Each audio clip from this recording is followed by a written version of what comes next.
जय संतोषी माता की। जय श्री कृष्ण। राधे राधे। हर हर महादेव। ओम नमो भगवते वासुदेवाय नमः।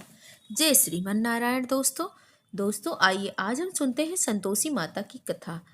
एक बुढ़िया थी और उसके 7 बेटे थे। 6 बेटे कमाने वाले थे और एक बेटा निकम्मा था। बुढ़िया माई 6 पुत्रों की रसोई बनाती, भोजन कराती और पीछे से जो कुछ बचता था वह 7वें पुत्र को दे देती थी। परंतु वह बड़ा भोला भाला था। वह मन में विचार कुछ भी नहीं करता था।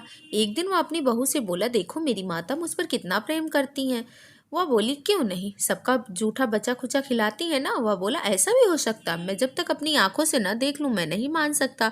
बहू ने हंसकर कहा, देख लोगे तो मानोगे। कुछ दिन बाद बड़ा त्योहार आया। घर में 7 प्रकार के भोजन और चूरमा के लड्डू बने। वह जांचने के लिए सर का दर्द का बहाना करके पतला कपड़ा सिर पर ओढ़कर रसोई घर में ही सो गया और कपड़े में से सब कुछ देखता रहा।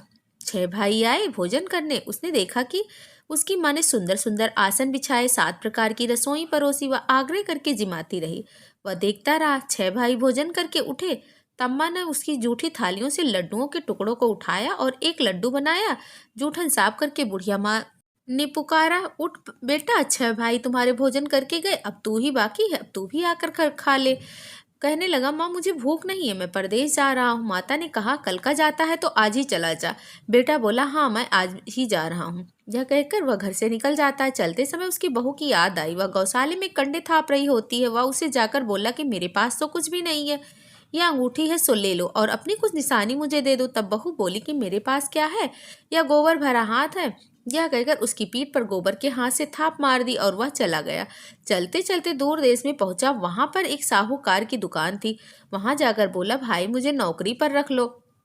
साहूकार को नौकर की जरूरत थी। साहूकार बोला, तू नौकरी पर रह जा। लड़के ने पूछा, तनख्वाह क्या दोगे। तो साहूकार ने कहा, काम देखकर दाम मिलेगा। तब उसे साहूकार की नौकरी मिल गई। वह सवेरे 6 बजे से रात को 12 बजे तक नौकरी करने लगा। कुछ दिनों में दुकान का लेन देन, हिसाब किताब, ग्राहकों को माल बेचना, सारा काम करने लगा। साहूकार के 8 नौकर थे। वे सब चक्कर खाकर गिरने लगे। वह नौकर बड़ा होशियार बन रहा है। सेठ ने भी काम देखा। 3 महीने के अंदर ही उसे मुनाफे का साझेदार बना दिया। अब 12 वर्ष में ही वह नामी सेठ बन बैठा और मालिक का सारा कारोबार छोड़कर मालिक भी बाहर चला गया। अब बहू पर क्या बीती। सास ससुर उसे दुख देने लगे। सारी गृहस्थी का काम उससे करवाते, उसे लकड़ी लेने के लिए जंगल भेजते। इसी बीच घर की रोटियों के आटे के से जो भूसी निकलती थी उसकी रोटी बनाकर रख दी जाती और फूटे नारियल के नरेले में पानी रख दिया जाता था। दिन बीतते गए। एक दिन वह लकड़ी लेने जा ही रही होती है कि रास्ते में बहुत सी स्त्रियां संतोषी माता का व्रत करती दिखाई देती हैं। वह यहाँ पर खड़ी होकर कहने लगी कि बहनों, तुम क्या कर रही हो, किस देवता की पूजा कर रही हो, किसका व्रत कर रही हो और इसके करने से क्या फल मिलता है, इस व्रत के करने की क्या विधि है, ये तुम मुझे बता दोगी तो मैं तुम्हारा बड़ा एहसान मानूंगी। तब उनमें से एक स्त्री बोली, सुनो, यह संतोषी माता का व्रत है। इसके करने से निर्धनता दरिद्रता का नाश होता है, लक्ष्मी आती है, मन की चिंताएं दूर होती हैं, घर में सुख शांति आती है और मन प्रसन्न रहता है, शांति मिलती है, पुत्री को पुत्र मिलता है, प्रीतम बाहर गया हो तो जल्दी घर आ जाता है, कुंवारी कन्या को मनपसंद वर मिल जाता है और राजद्वार में मुकदमा अगर चल रहा हो तो वह भी खत्म हो जाता है, कलह क्लेश की निवृत्ति होती है, सुख शांति होती है, घर में धन जमा हो जाता है, पैसा जायदाद धन का लाभ होता है, मन में जो कुछ भी कामना होती है वह संतोषी माता की कृपा से पूरी हो जाती है। स्त्री कहने लगी, 1.25 आने का गुड़ ले आना और इच्छा हो तो 5.25 आने का ले आना, फिर एक ही लेना, सहूलियत के हिसाब से अपने ले लेना, बिना परेशानी, श्रद्धा और प्रेम से जितना भी आप बन सके सवाया लेना और 5.25 पैसे के 5.25 आने तक का, इससे भी ज्यादा और शक्ति की भक्ति के अनुसार ले लेना। शुक्रवार को निराहार रहकर कथा कहना और सुनना, इसके बीच क्रम ना टूटे, लगातार नियम पालन करते रहना। सुनने वाला अगर कोई ना मिले तो देसी घी का दीपक जलाकर उसके आगे जल के पात्र को रख कर कथा कहना, परंतु नियम न टूटे और जब तक कार्य सिद्ध न हो नियम का पालन करते रहना। कार्य सिद्ध हो जाने पर व्रत का उद्यापन कर देना। 3 मास में माता फल अवश्य पूरा करती हैं। यदि किसी के ग्रह खोटे हैं तो माता 1 वर्ष में अवश्य कार्य सिद्ध कर देती हैं। कार्य सिद्ध होने पर उद्यापन करना, बीच में उद्यापन नहीं करना चाहिए। उद्यापन में 2.5 सेर आटे का खाजा और इसी अनुसार खीर और चने का साग बनाना, 8 लड़कों को भोजन कराना, जहाँ तक मिले देवर जेठ भाई बंधु कुटुंब के लड़के ही लेना, ना मिले तो रिश्तेदार पड़ोसियों के लड़के को बुलाना और उन्हें भोजन कराकर यथाशक्ति दक्षिणा देना और माता का नियम पूरा करना। उस दिन घर में कोई खटाई न खावे, ना ही कोई बनाए। यह सब सुनकर बुढ़िया की बहू वहां से चल दी। रास्ते में लकड़ी के बोझ को बेच दिया और उन पैसों से गुड़ चना लेकर माता के व्रत की तैयारी करने लगी। आगे चली, सामने मंदिर था। यह सुनकर माता के मंदिर में जाकर माता के चरणों में लेट गई और उसके उनसे कहने लगी, हे माँ, मैं निपट मूर्ख हूँ, व्रत के नियम तो कुछ जानती नहीं हूँ, मैं बहुत दुखी हूँ। हे जगत जननी माता, मेरा दुख दूर करो, मैं आपकी शरण में आई हूँ। माता को दया आई। एक शुक्रवार बीता कि दूसरे शुक्रवार को इसके पति का पत्र आया और तीसरे शुक्रवार को उसका भेजा हुआ पैसा भी आ गया। सब देखकर जेठानियां मुंह सिकोड़ने लगी। इतने दिनों में पैसा आया, इसमें कौन सी बड़ी बात है। लड़के ताने देने लगे। काकी के पास तो अब तो पत्र आने लगे, रुपया आने लगा, अब तो काकी की खातिरदारी भी बढ़ जाएगी, अब तो काकी बुलाने से भी नहीं बोलेगी। तब बेचारी सरलता से कहती है कि भैया, पत्र आए, रुपए आए, हम सबके लिए अच्छा है। ऐसा कहकर आंखों में आंसू भरकर संतोषी माता के मंदिर में आकर मातेश्वरी के चरणों में गिर के रोने लगी। माँ, मैंने तुमसे पैसे नहीं मांगे थे, मुझे पैसे से क्या काम, मुझे तो अपने सुहाग से काम है, मैं तो अपने स्वामी के दर्शन और सेवा मांगती हूँ। तब माता प्रसन्न होकर कहती है, जा, तेरा स्वामी जरूर आएगा।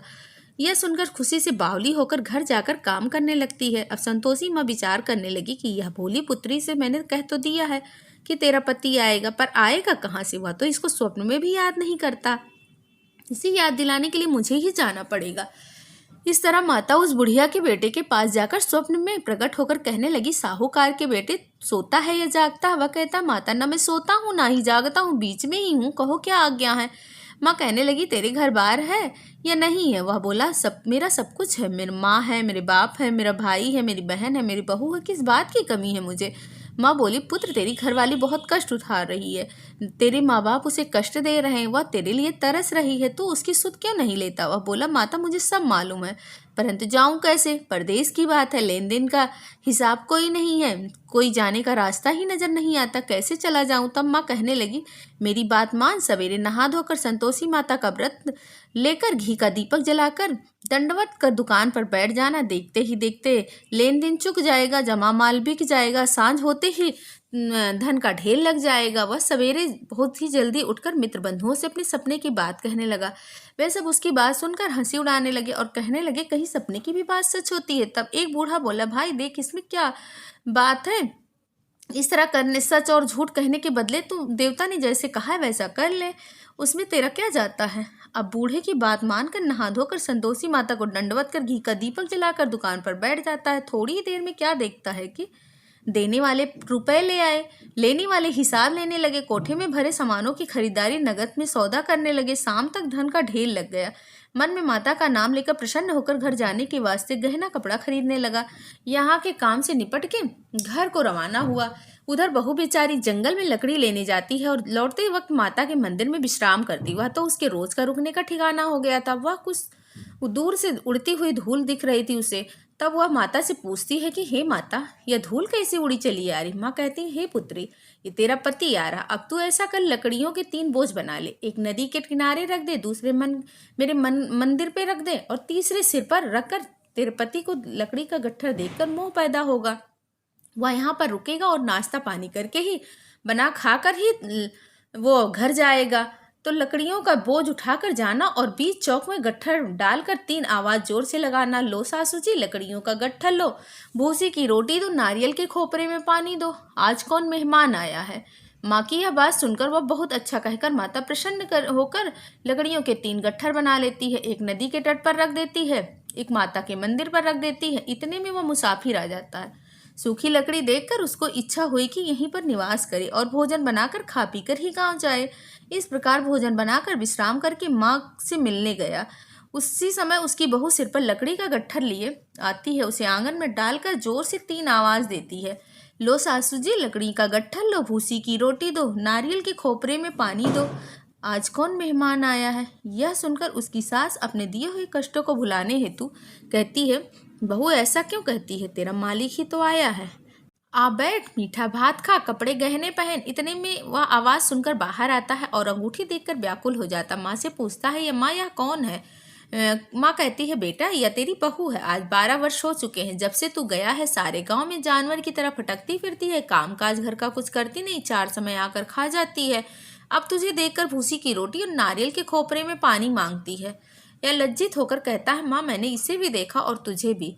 अब मुझे दूसरे घर की चाबी दो, मैं वहीं रहूंगा। उसकी माँ कहती है, ठीक है बेटा, जैसी तेरी मर्जी। वह कहकर चाबी का गुच्छा उसे दे देती है। वह लेकर दूसरे कमरे को खोलकर सारा सामान जमाया। एक दिन में ही वहां राजाओं के जैसे महल में ठाट बाट हो गया। अब क्या था, अब बहू सुख भोगने लगी। इतने में अगला शुक्रवार आया।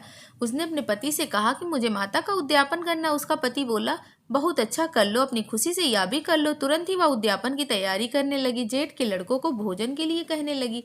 उसने उसकी मंजूरी दे दी, परंतु पीछे से जेठानी अपने बच्चे को सिखाती है कि देखो रे, भोजन के समय सब लोग खटाई मांगना, जिससे इसका उद्यापन पूरा ना हो। लड़के खाना खाने आए, खीर पेट भर के खाई, परंतु बाद में याद आते ही कहने लगे, हमें खटाई खाना, हमें खीर खाना नहीं पाता। यह देखकर अरुचि होती है। बहू कहने लगी, खटाई किसी को नहीं मिलेगी, या तो संतोषी माता का प्रसाद। लड़के उठकर खड़े हो गए और बोले, पैसे लाओ। भोली बहू कुछ जानती नहीं थी, सो उन्हें पैसे दे दी। लड़के उसी समय उठकर इमली लेकर आए और यह देखकर बहू पर माता ने कोप किया। राजा के दूत उसके पति को पकड़ कर ले गए और जेठ जेठानी मनमाने खोटे वचन बोलने लगे। लूट लूट कर धन इकट्ठा कर लाया है, सो राजा के दूत इसे पकड़ के ले गए। अब सब मालूम हो जाएगा जब जेल की रोटी खाएगा। बहू से यह वचन सहन नहीं हुआ। वह रोती रोती माता के मंदिर गई और बोली, हे माता, तुमने मुझे क्या किया, हंसाकर भी रुलाती हो। माता बोली, पुत्री, तूने उद्यापन करके मेरा व्रत भंग किया था, इतनी जल्दी सब बातें भूल गई। वह कहने लगी, माता, भूली तो नहीं, ना ही कुछ अपराध किया, मुझे तो लड़कों ने भूल में डाल दिया, मैंने भूल से उन्हें पैसे दे दिए, मुझे क्षमा करो माता। माँ बोली, ऐसी भी क्या भूल। वह बोली, माँ मुझे माफ़ कर देना, मैं तुम्हारा उद्यापन फिर से करूँगी। माँ बोली, अब भूल मत करना। वह बोली, भूल नहीं होगी माता, अब बताओ वह कैसे आएंगे। माँ बोली, तेरा मालिक तुझे रास्ते में ही मिल जाएगा। वह निकली, रास्ते में पति आता मिला। उसने पूछा कि तुम कहाँ से आ रहे हो।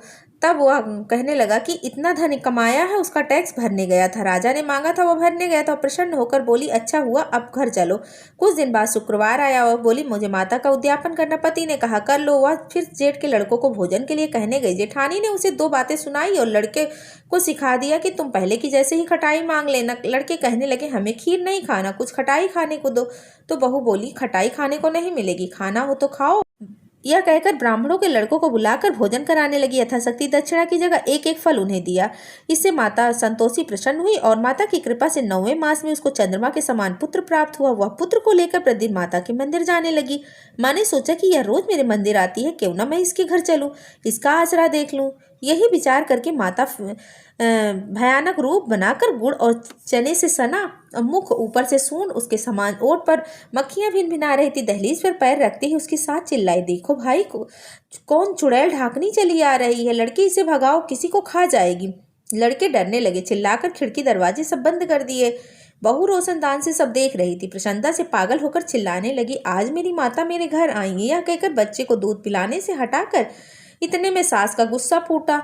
वह बोली कि देखो कैसे उतावली हुई चली जा रही, बच्चे को पटक दिया। इतने में माँ के प्रताप से जहाँ देखो लड़के ही लड़के नजर आने लगे। बहू बोली, माँ जी, जिनकी व्रत करती हूँ वह संतोषी माता। इतना कहकर झट से सारे घर के किवाड़ खोल दिया। अब सबने माता के चरण पकड़ लिए और विनती कर कहने लगे कि हे माता, मैं निपट मूर्ख हूँ, मैं अज्ञानी हूँ, तुम्हारे व्रत की विधि हम नहीं जानते, तुम्हारा व्रत भंग करके हमने बहुत बड़ा अपराध किया। हे माता, बहू को जैसा फल दिया वैसे ही सबको देना। जो कथा पढ़ेगा या सुनेगा और उसके सभी मनोरथ कार्य सिद्ध करना। प्रेम से बोले, संतोषी माता की जय हो, लक्ष्मी माता की जय हो।